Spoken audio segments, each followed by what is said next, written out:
Azərbaycanda ali təhsil alan şəxslərə hərbi xidmətdən möhlət verildiyi hər kəsə məlumdur. Bəs təhsildən başqa hansı hallarda hərbi xidmətdən müvəqqəti azad olmaq mümkündür?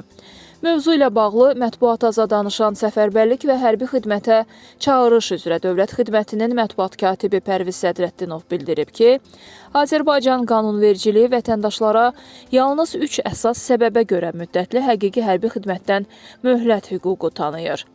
Təhsil möhləti. Əgər şəxs ali və ya orta ixtisas təhsilinə davam edirsə, bu zaman hərbi xidmətə çağırışdan müvəqqəti azad olunur. Sağlamlıq vəziyyəti. Şəxsin tibbi müayinəsi zamanı səhhətində hərbi xidmətə müvəqqəti yararsızlıq və ya çətinliklər aşkarlanarsa, möhlət tətbiq edilir. Bu qərar hərbi həkim komissiyasının rəyinə əsasən verilir. Ailə vəziyyəti.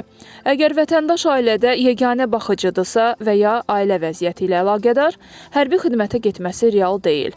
Məsələn, ailəsində ağır xəstə əlil və ya himayəsində az yaşlı varsa, bu halda da qanunla nəzərdə tutulan müvəqqəti möhlət hüququ var.